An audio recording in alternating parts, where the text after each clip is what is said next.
Right. Well, as long as it's all reasonable. And I guess that's the other challenge, right? Every every so often I'll get a call from a parent saying, "Well, where do I get all these student loans where my student can borrow all the money for college?" And the reality is they don't exist, right? A student can only borrow certain amounts and then the parents can borrow the rest, or parents can co-sign for the rest. And Yeah. they're like, "Oh, nobody ever told me that." Well, I'm sorry, but that's reality. What if the truth came in a gel cap and we could just pop it in our mouths and forget about it? Well, it doesn't, and we can't. But we can laugh in the face of reality while plotting our survival. Welcome to the Truth Tastes Funny podcast. I am your host, Hersh, and if my guests can handle the truth, so can you. Open wide, folks. Here it comes.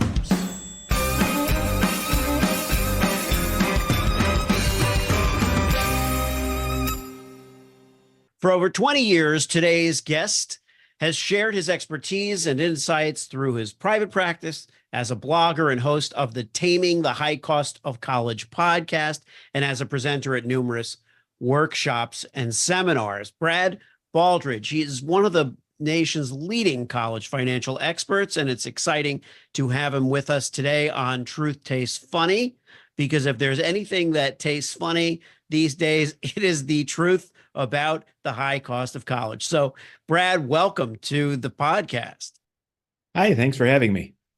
It's my pleasure. It's my pleasure. I wanted to dive in, today with the late stage planning of college, because, as a father of five with three that have already gone through the process, I can tell you that both the circumstance where you have saved nothing and the circumstance where you have saved some doesn't necessarily make all the difference. And I think from our earlier conversation that you might agree. What are your thoughts? Right, absolutely. I mean, I think late stage college planning is you kind of turn over a new leaf. So what do I mean by that? Well, late stage is when you have a high school kid and you're really starting to dive in. You're visiting colleges, you're filling out financial aid forms, you're trying to figure out what I want to be when I grow up, or at least hopefully your student is. And there's a large process that you have to go through to end up at college, when it's all done. And having a big pile of money or not saving at all, that's only one small piece of that challenge. So for a lot of families, even if you've done a great job with early stage where you did save some money, you still have a lot of work to do at the late stage. Either you want to use that money efficiently or you need to come up with how to supplement it. But then you also, generally college, our goal is to launch, happy, healthy kids into adulthood. That's the goal. How does college fit into that? Well, that can be very complicated and it changes from family to family. Yeah, very well said. And it changes from, I don't want to say generation to generation, but from year to year or my first child my oldest child is 32. He went to a private college in New Jersey. My next is 29, and he went to a public college in Queens and was already in business, had been working his whole, since he was 12 years old. So by the time he got to college, he was like not interested in the college experience so much. He was interested in the degree, getting the degree Right. so he could move on, which brings me to another question is, from where you sit, how much is college about the degree and how much is it about the education, and wherein lies the value? Right. Well, I mean, both of those, but there's also what I would call the college experience, right? Yeah. One of the reasons that parents want to send their kids to college is they experienced it, they loved it, and they want their kid to have that experience too. Yeah. Especially when you start thinking about, well, I want to send them off to college. They're going to go do that 4-year on-campus experience and get that opportunity to grow up. And it's kind of a halfway house. A lot of parents like that idea, right? Of they're not Right. completely under my supervision for sure, but they're at least going to a place where there's somebody around looking out for them at least a little bit. Depending on the college, it could be a lot or a little, right? Yeah. So there's a lot of emotional baggage as well in this process of again, and a lot of times it's, students kind of expect it. I always talk about, well, how does college get paid for and how does it work? And, if you took a look at the typical suburban family, the kids are 12, 15, whatever the right age is in your house, and they say, hey, that iPhone is cool. Well, the next birthday, Christmas, whatever, all of a sudden they have an iPhone. And then they get to be 16, 17, and they say, Dad, I know you're tired of dragging me around and stuff. If we had another car, I can drive now. So, that would make your life simpler. And a lot of us parents agree with that and say, yes, that would make my life simpler.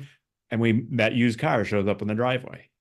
Yeah. Well, now they're saying, I'm going to college and I'm talking to my peers at the high school and they're talking about going to college and we're all, figuring out college. And as far as the student's concerned, well, you're just going to pay for it. They have no idea what the difference is between $1,000 phone, a $10,000 car, and 100,000 or more education. As far as they're concerned, you shake the money tree, however you do it, and there it is. So yeah, go ahead.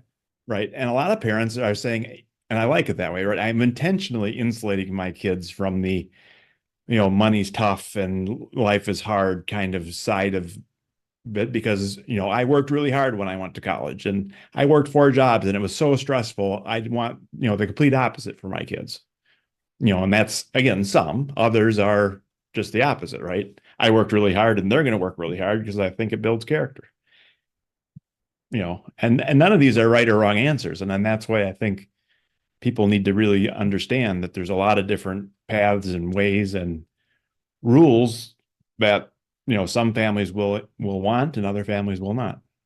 Yeah, neither you nor I can really tell them what to do in that circumstance. I can say from lived experience that I wish I had been more candid with my older kids when they were younger about some of that stuff. I think that, we can touch on this a little bit later maybe, but I think as children of divorce, I felt like, I didn't want anything to be harder on them than it needed to be. Now, Right.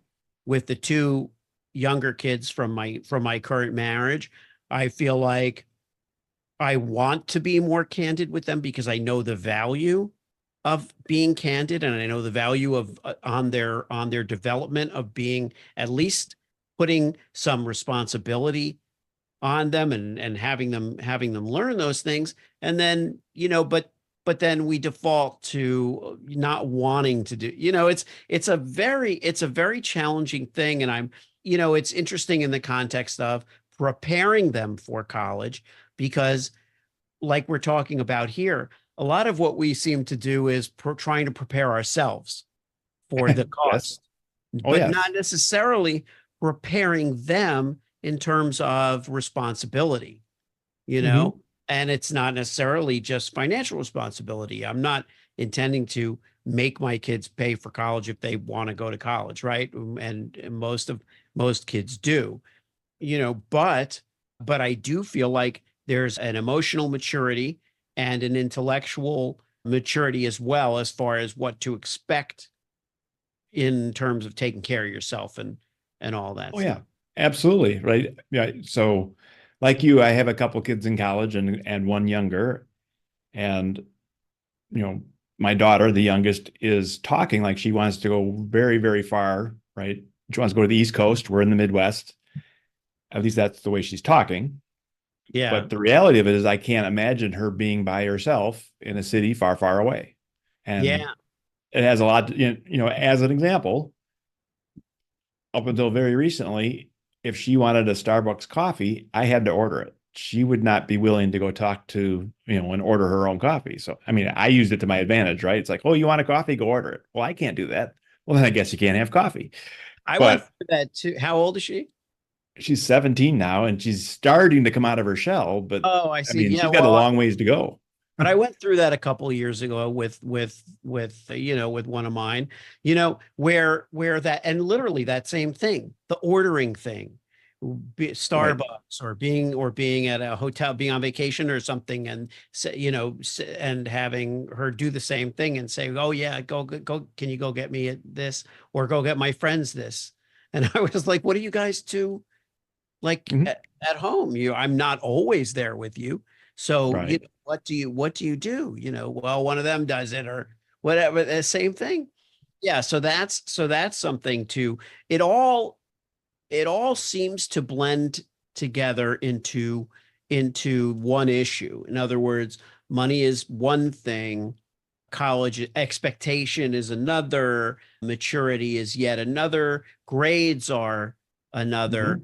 What Right. have you come to some conclusion about the that picture when it comes to the late stage planning versus the students' accomplishments at that point? Yeah, absolutely. I mean, yeah, then that's another broad spectrum, right? There's not a yes and no. It's a spectrum type of thing where you say, all right, well, you've got the top academic kids that are just academic superstars. They're going to do great in college. Matter of fact, they would do great in life. They could skip college and probably figure it out, some way. College isn't the deciding factor.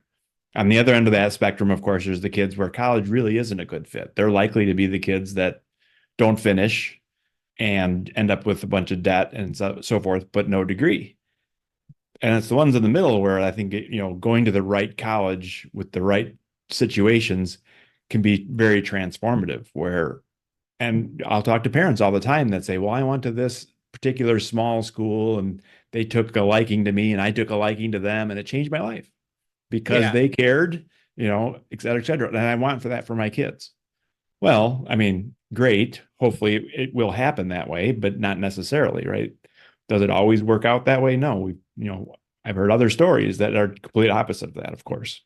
Well, So yeah. I think that's, again, part of the process of, one of the worst things politicians have ever done is said college for everybody. Because the reality of it is college is not the right path for everybody. There's certainly a lot of other paths. Education for everybody, I think, is maybe more applicable. But that could be, college, trade schools, the school of hard knocks, apprenticeships, you name it. There's lots of different ways to get your education. And I think most people would agree you need that to be employable or to be able to run a business or do whatever you're going to do. Yeah. And college is just one path. And it's a relatively expensive path now. The Yeah. average public school is about 28,000. The average private is 60,000. And that's sticker price. Right. And, Well, you know, you mentioned, by the way, Brad, you've said that sticker shock is something that parents face, right? They oh, just absolutely. oh they didn't know. They knew college was expensive. They hadn't, but they didn't know what those tuitions would be when they saw them on the website. Right. Absolutely. And I think that's the reality. And that's where, families that start a little bit earlier, when we talk about late stage planning, again, the visits and all that kind of stuff. When I say start early, I'm saying sophomore year, even freshman year. Now, for a lot of parents, your oldest is just getting into high school. It's hard to think about college when you're still acclimating to high school. But once that's done, you can start thinking about the next step. Now, your student may not be ready. They don't know what they want to be when they grow up. They're not ready to visit colleges, all that kind of stuff. But parents can start thinking about, well, what does the typical state school cost? And how would we pay for that? And would we get need-based aid or merit aid at these types of schools? And are we interested in private schools? And if we did, well, how would those work? And there's just kind of that process so that you have a little bit of a base knowledge of how these things work when you start visiting and that type of thing. I think one of the, I've never ever had anyone tell me they started this too early, but I've had a lot of people say we started this too late, where Yeah. they feel like they're scrambling and they're under a lot of pressure because, they've got a lot of stuff to get done. And a lot of times when as a planner and helping families with this, so, and when we get to those people that are behind, a lot of time it's damage control. We're not doing the best plan that they could have. We're doing the best plan given the time we've got. And we start cutting corners and saying, well, realistically, we can't visit 10 schools. So which might be the ideal for this situation. We can only visit 4. So let's figure that out. Or it's too late to visit schools. Let's just apply to a few and see how it goes and do it in reverse order. Is that ideal? No, but it's where we are and what we have to do.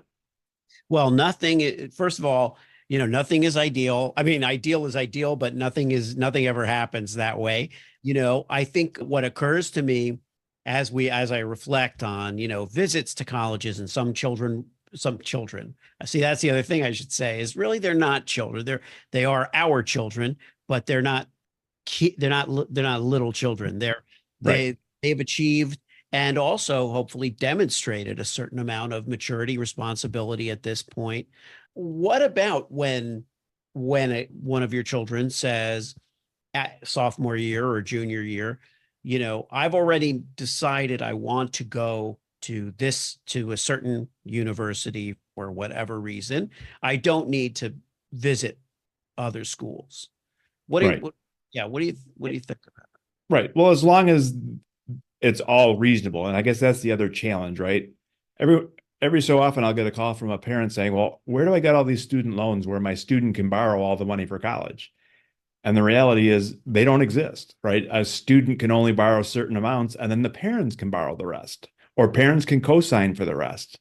Yeah. And they're like, oh, nobody ever told me that. Well, I'm sorry, but that's reality. So, you have to redo your plan, assuming that you're going to co-sign. Well, I don't want to do that. Well, that's life. I mean, lots of things we don't want to do. Same with this, right? When if a student says, well, I want to go to this school, well, you can just trust it and see how, let the chips fall where they may. But what I would do and what I would recommend is you figure out, is it likely they'll get accepted to that school? And then is it likely to be, what's the cost likely to be? And what if you're wrong and the costs are more, right? So if you're talking about the lowest cost local state school, the worst that could happen is you pay full price. And full price at a local state school might be the low cost leader anyway. So you Yeah. can say, well, the local state school is going to be 28,000 all in. And that seems like again, big number, but that's the average state school right now. And say, okay, well, that's fine. Because they're likely to get in, it's going to be a reasonable cost and it's not worth the effort to look around. But if they're saying something like, well, I've already figured it out. I'm going to Northwestern, or I'm going to Stanford, or I'm going to Rice. Okay. Right. Well, those are hard schools to get into. I would not hang my hat on any of those schools. Plus, they're very expensive and there might be other options.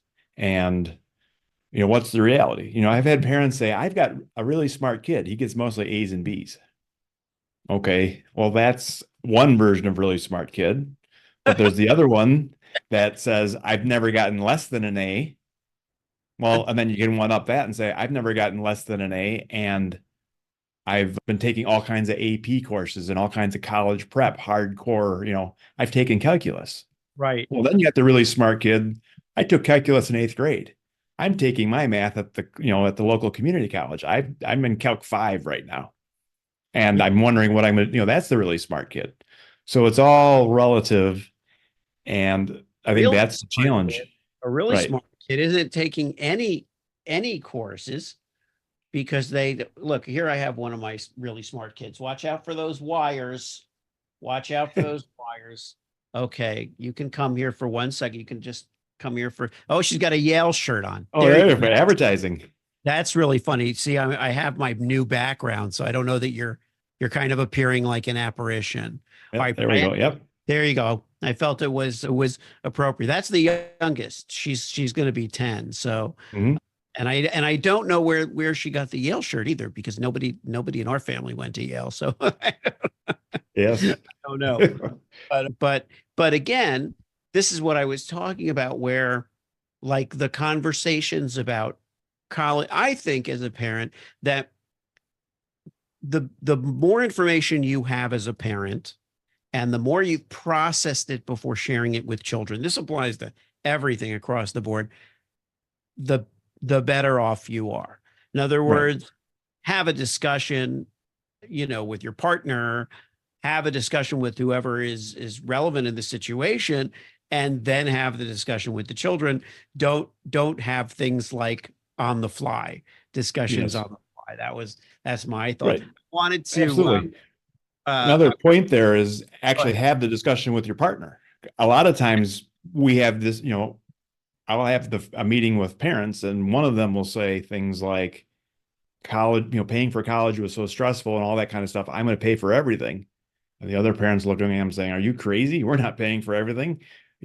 I worked hard and they're going to work hard and we're all going to pay for this. And they haven't really even discussed their own experiences and what they want to do for their kids Yeah. until I started asking the questions.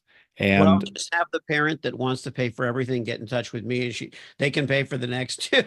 If they're that right. if they're that committed to, and at the same time, some say that their anticipation is that paying for college is going to wipe out whatever savings they might have. And then, and then what about retirement and saving for retirement and all of that? So, Right. what are your thoughts on that? Yeah, I think there's a lot of preconceived notions about what college actually costs and how challenging it will be. And, I had a dad, 5, 6 years ago, his oldest got accepted to the Tisch Performing Arts Center at NYU, which is very prestigious, right near Broadway. It's a great opportunity, but at the time it was a $75,000 school. And he's proud of his daughter because she got lots of scholarships. So then that cost was 35,000. Right. But he's going, well, 35,000 times 4 years times 4 kids. That's a big number. Oh yeah. Is that something I really should do, could do, might do? And we actually, jumped in and did some planning, and it turned out that, he thought he'd retire at 65-ish. He was actually on track to retire at 62. So by, redirecting some of his funds to college, he literally could afford it, but not everybody can. And, and he was reasonably successful, mid-level engineering supervisor or something like that. So he had a decent income and was happy to continue working. He wasn't, and some parents are like, I got to retire as soon as possible, or their income's not as strong as they'd like it to be or whatever. And there's just a different reality about what they can afford and what they're willing to spend. And there are paths for just about any student. You don't have to spend a lot, but it's kind of like buying a car. You pull up to the stop sign and you look at the car next to you and it's a $150,000 sports car. And, the people you're talking with, you look over there and say, well, that car's not worth it. That he's a crazy fool for spending that kind of money on a car. Right. But he did it. So obviously he thinks it's a good thing to do. Yeah. And, we can't really, or we shouldn't really judge anybody. I've learned that in business, and I've learned it, I learned it first in life from my parents. I don't think they never judged themselves based on other people's, what other people were doing or putting out there or presenting is probably the way I should put it best, because a lot of people presented themselves a certain way out of pressure because they were under pressure, and yet they couldn't necessarily afford the image they were trying to sustain. So, and my parents felt it and saw it, but didn't give into it. And I thought that took a lot of integrity and a lot of, wisdom to be able to do that. When I actually applied to Tisch, I applied to the film school as a postgraduate, pursuit, and I applied to Columbia, and I was already in New York, and I applied to Columbia, and I don't remember where else I applied. I may have only applied to those two. I didn't get into Tisch. I got waitlisted at Columbia, but I'm sure, but I don't remember. I remember not being not that I shouldn't be concerned, because we weren't wealthy, but I just didn't, like, I had that young person's ambition where you're like, if I get in, I'm going. And I hadn't thought about, and especially because I was studying filmmaking, not finance. And at the time I realized that if you're going to get into filmmaking, you better understand finance, even if you're going to be a film director or writer or whatever it might be. You do very well to understand finance. The better you understand finance. But I'm sure that while they didn't express it, they were kind of like, oh, Christ, what happens if he gets in? Yes. Would be thrilled, but and I would be, because I put a lot of work and effort into it, Yeah. But and I think you mentioned that was post, some after Yeah. your first degree, right? Yeah. Graduate. And a lot of people don't realize it. Well, the game has changed. Once you get your first degree, you're independent. So, Yeah. you know, you can borrow more money to do your grad level work and that type of thing. And you don't have to report mom and dad. So one of the frustrating things that I see, fair or not, is you have families that can afford to pay, their income is relatively high, which disqualifies the students from a lot of the highly needs-based aid. Mhm. But then they aren't willing to pay, right? So that's a really tough situation where essentially the colleges say, well, based on your mom and dad's income and assets, they can afford to help you for 20 or 30,000 a year. So yes, but they chose not to. And there's not a real good answer for that as far as, well, what is that student going to do? It's like, well, talk nice to mom and dad and change their mind is about the only solution I can come up with. So that's the reality, right? Of if you earn enough that you disqualify for your student from, major aid situations, well, then you're going to have to fill some of those gaps potentially, whether you help them borrow the money, you pay for it yourself, whatever it might be. But, you know, not to discourage everyone, if you look at a college campus, they're full of students. So most people figure it out. The point is, it's a process. And if you can do it well, you can save sometimes quite a bit of money compared to just defaulting to the student loans and doing, whatever, and get to the same place, but Right. have a little money left over. Right. And then I think another important thing to realize, and you mentioned this a little bit, is like life is more complicated when you have divorce and blended families.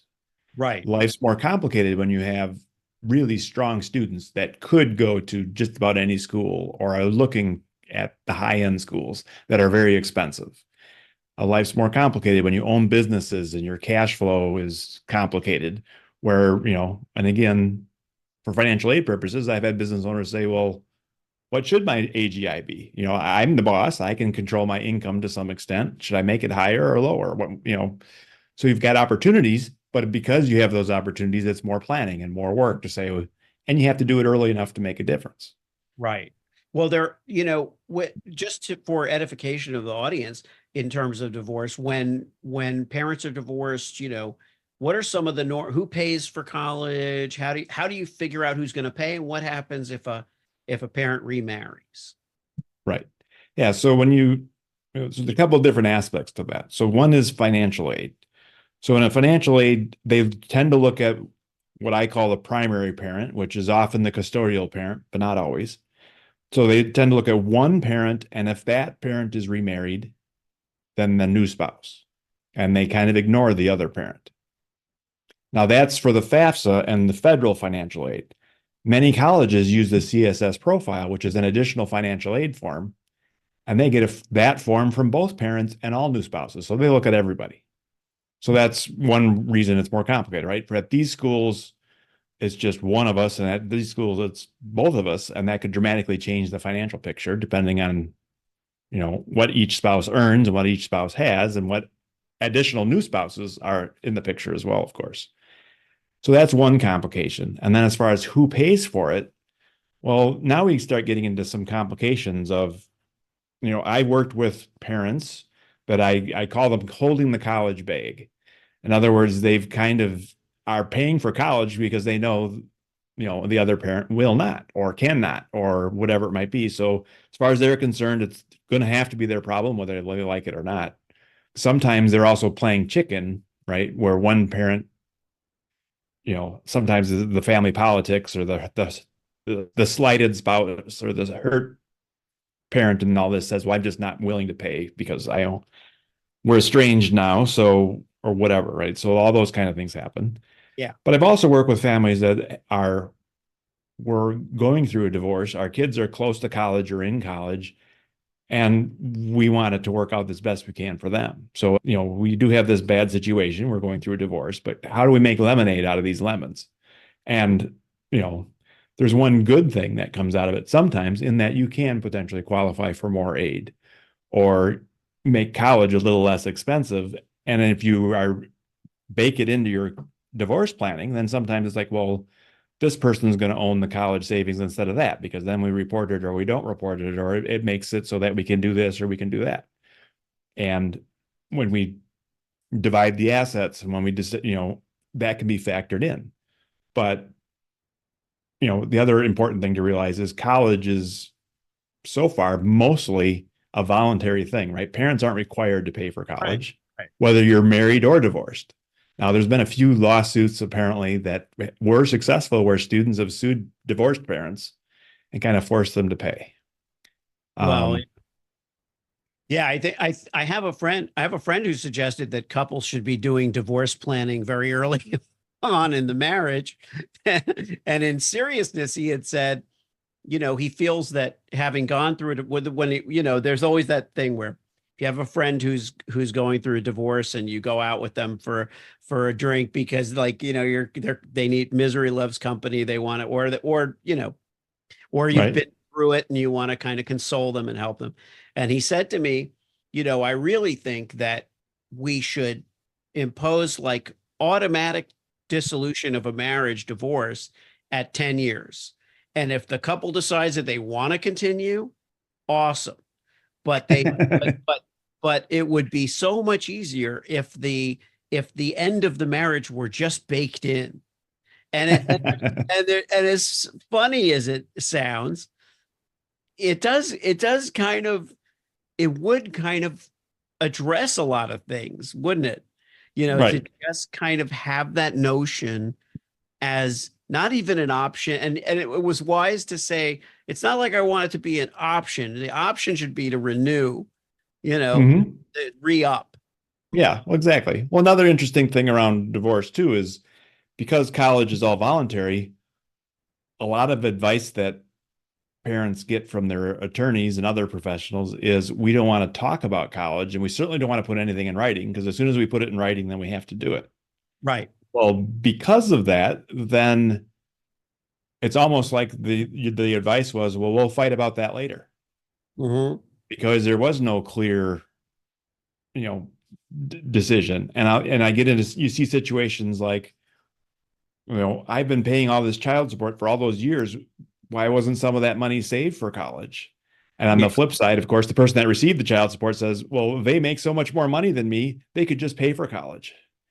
And, and it's a challenge, right? Where I think if parents can cooperate, you can make, again, you can take advantage of some of these situations. And when you can't, well, then, like I said, we get situations where, there's a parent that's has to make college happen, even if the ex is not going to participate at all. And they just have to make it happen and work around that person. Or then there's that kind of that middle ground of, well, if we play our cards right, they'll help. I mean, they won't be fully involved, but we're not sure, maybe they'll help with 5 or 10,000, or maybe they'll pay for it all. We don't know yet. We're Yeah. still negotiating, so to speak. Right. So I want to say that listeners can find more information at Taming the High Cost of College. But before we go, can you just share? You've really been gracious with your time, and also, given us a lot to think about. I think all parents at all stages. But is there one kind of closing tip? I like to give my clients the last word that you can kind of take us out. Right. Yeah. I think bottom line is just do it and do it often, right? I mean, college planning is not, again, well, this Sunday afternoon, I'm going to sit down and I'm going to do my college plan. It's like, well, no, this Sunday afternoon, you're going to sit down and start thinking about college and go to my website and download some resources and start looking at some things. And then you'll discover, oh, I'm a little confused or not, or whatever. And these are my next steps, right? You're going to visit some colleges and realize that they're right or wrong. And then you're going to visit different colleges, or you're going to start hearing about terminology, need-based aid and merit aid. And you're going to say, well, do I get some of that? How do I figure out if I can get some of that? And, again, you just kind of have to jump in. And then, of course, there's, myself and lots of other professionals out there that can help. I tend to work with parents on the finances of college.